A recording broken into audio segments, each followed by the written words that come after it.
kabarnya? Akhir-akhir ini saya sering belanja di supermarket karena saya yang lebih sering keluar rumah. Nah, minggu kemarin saya beli susu bubuk untuk Bintang. Tapi pas sampai rumah, ternyata saya salah beli susu. Saya beli merek susu bubuk yang selalu Bintang minum. Tapi yang saya beli adalah susu untuk anak umur 3 tahun ke bawah. Harusnya saya beli yang namanya Chill School, tapi saya beli yang Chill Kid. Terpaksa saya ke supermarket lagi dan minta tukar ke manajer tokonya. Ini yang kedua kalinya loh. Terus minggu kemarin saya beli mangga yang unik di pasar. Mangga ini ukurannya lebih besar daripada mangga yang biasa saya makan.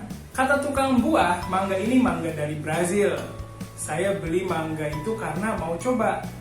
Tapi setelah sampai di rumah, saya baru sadar kalau mangga itu belum matang. Saya tunggu kira-kira 1 minggu, tapi mangga itu masih keras. Kemarin akhirnya saya kupas karena takut busuk. Ternyata benar, mangga itu belum matang. Akhirnya mangga itu dibuat jus oleh istri saya.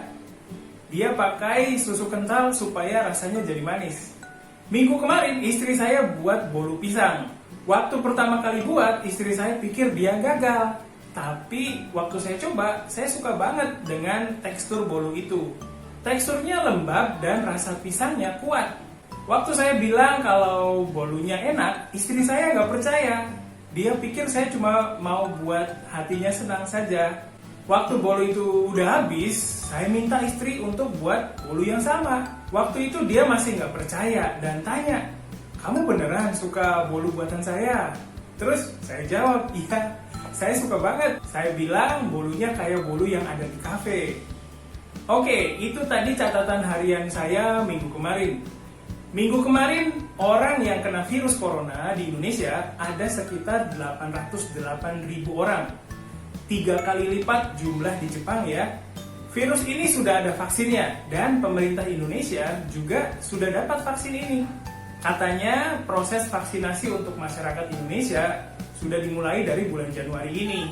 Tahun kemarin ada beberapa cara pengobatan yang terkenal karena katanya bisa cegah penularan virus corona. Cara pengobatan itu adalah pengobatan dengan pakai minyak kayu putih, minuman jahe, dan ada juga pengobatan dengan arak Bali. Kayaknya banyak banget orang Indonesia yang suka pengobatan tradisional, termasuk saya. Sekarang di rumah saya selalu sedia minuman jahe instan. Jadi kalau saya merasa nggak enak badan, saya langsung minum minuman jahe itu. Biasanya setelah minum, badan saya jadi hangat dan banyak keringat yang keluar.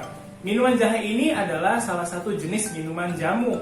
Mungkin kalian juga sudah tahu tentang jamu ya. Jamu ini sebenarnya punya banyak jenis loh. Saya juga nggak begitu ngerti sih, tapi dulu waktu kecil nenek saya suka beli jamu dan saya juga disuruh minum. Jamu itu rasanya pahit, tapi ada juga jamu yang rasanya manis khusus untuk anak kecil. Dulu waktu kecil saya juga pernah sakit di bagian ginjal karena dehidrasi. Jadi waktu kencing bagian ginjalnya sakit.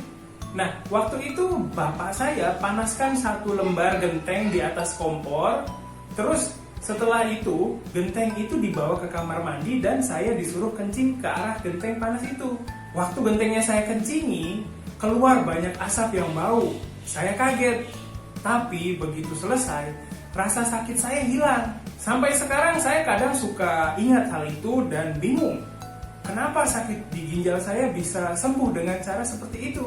Nah, seperti yang udah kalian dengar dari tadi, di video kali ini saya mau cerita tentang macam-macam cara pengobatan tradisional atau pengobatan alternatif yang sedang terkenal di Indonesia.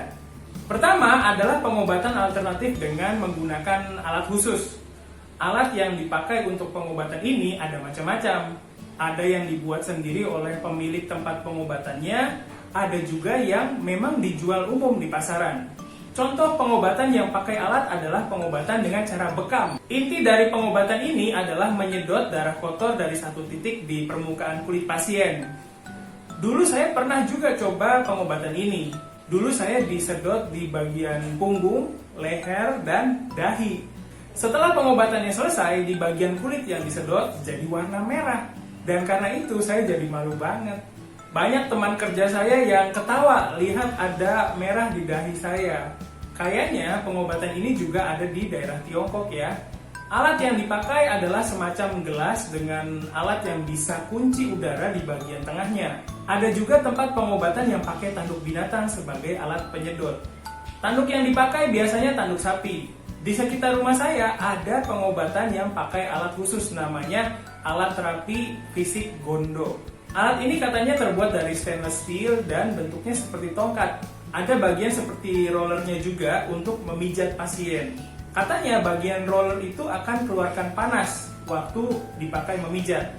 Nah, setelah dipijit dengan alat tadi, pasien akan dikasih pepaya muda untuk dimakan, diminta mandi air hangat, dan banyak minum.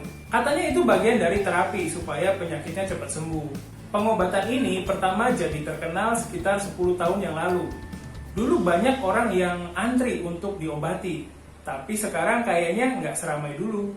Pengobatan alternatif yang lain adalah pengobatan yang pakai tenaga metafisika. Sudah biaya kelasnya mahal, harus beli buku pelajaran yang ditentukan sekolah, dan juga harus repot-repot pergi ke sekolahnya. Padahal sudah berusaha, tapi tetap tidak bisa berbicara bahasa Indonesia. Kalau les privat, kita harus cari guru yang cocok dengan kita. Tapi ada juga guru yang tidak bisa berbahasa Jepang. Dan terkadang kita harus membayar uang transportasinya juga. Lagi pula, bagi orang yang tinggal di desa akan lebih susah untuk pergi ke sekolah. Banyak yang berpikir, asalkan kita sekolah atau les privat, kita akan langsung jadi bisa berbicara. Tapi itu salah. Apa boleh buat ya? Karena memang masih sedikit sekolah yang mengajar dengan sungguh-sungguh, berkualitas, dan memenuhi harapan. Kadang-kadang, ada hal yang tidak dimengerti dan gurunya tidak bisa menjelaskan dengan baik. Dan terkadang, murid hanya mempelajari buku yang ditentukan oleh sekolah, padahal tanpa guru pun bisa dilakukan. Maka dari itu, kita buat tempat di mana orang Jepang bisa belajar bahasa Indonesia. Inilah Japanesia Live College. Guru-gurunya memiliki level JLPTN 2 ke atas. Kalian bisa belajar dengan laptop atau handphone di mana saja dan kapan saja. Bisa belajar tata bahasa, kepenulisan, lalu ada juga program free talk dan sebagainya. Pelajarannya diunggah ke website, jadi siapapun bisa menontonnya di waktu yang diinginkan. Dan tentu saja bisa diunduh agar bisa dilihat secara offline. Para murid bisa bertanya kepada guru kapanpun, agar bisa langsung memahami pelajaran yang masih sulit dimengerti. Tentu saja, kalau hanya lewat dunia maya, kurang bisa merasakan ikatan dan kebersamaannya. Maka dari itu, kadang-kadang kita adakan acara nongkrong ramah tamah antara murid-murid dan guru-guru Japanesia. Maupun Anda seorang pemula atau level menengah yang ingin meningkatkan kemampuannya, sekarang Anda bisa segera melakukannya, bahkan dengan dana yang terjangkau. Anda masih ragu? Jumlah murid kami sudah lebih dari 100 orang sejak kami buka.